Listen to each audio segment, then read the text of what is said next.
ওনাদের দুজনকে আমি বললাম যে কারণ ভাই এবং জীবন, আপনারা একটু দেখেন যে অ্যাওয়ারনেস নিয়ে কে কি কাজ করে।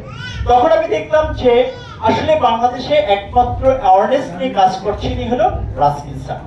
তো তখন আমি আসলে কিভাবে তার পাশে থেকে কিভাবে কাজ করা যায় সেই থেকে আসলে শুরু করেছিলাম।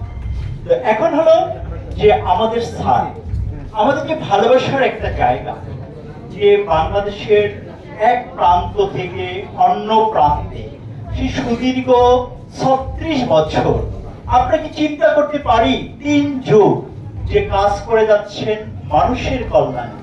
যে আমরা সাধারণত জানি যারা ডাক্তার আছেন সবাই প্রাইভেট প্র্যাকটিস করে থাকে, যিনি প্রাইভেট যে প্র্যাকটিসটা করবেন সেই সময়টা কাজ করে যাচ্ছেন শুধু মানব কল্যাণে, এদেশের মানুষের কথা চিন্তা করে, এদেশের অসহায় মানুষের কথা ভেবে।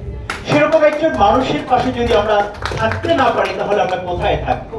সেই দিকে আমাদের লক্ষ্য উদ্দেশ্য হলো ঝাড়ের মতো একজন ভালো মানুষ, একজন মহৎ মানুষ, তার কাছে যদি আমরা দাঁড়িয়ে থাকি, তার পাশে যদি থেকে আমরা কিছুটা ভালো কাজ করতে পারি, সমাজকে যদি কিছুটা ভালো দিতে পারি, তাহলে কিছুটা সমাজ উপকৃত হবে।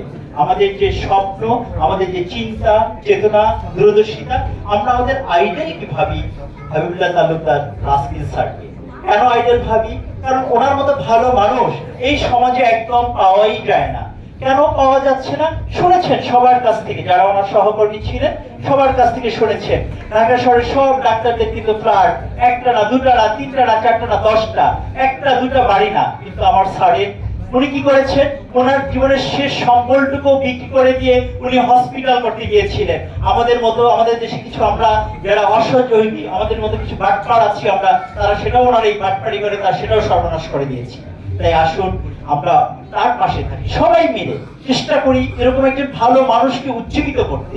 তার কাছে যদি আমরা থাকি তাহলে আমরাও কিছু শিখতে পারবো এবং আমরা তার কাছ থেকে শিখে আমাদের পরবর্তী যারা প্রজন্ম থাকবে সেই পরবর্তী প্রজন্মকে আমরা দিতে পারবো। তাই আমি আপনাদের সবাইকে বলবো স্যারকে আমরা ফলো করি এবং স্যার যে কাজগুলো করে সেই কাজগুলোকে আমরা উৎসাহ দেই এবং স্যারের পাশে সব সময় থাকার চেষ্টা করি। স্যারের যে সহধর্মী আমাদের ম্যাম, আপনারা কি ভাবতে পারছেন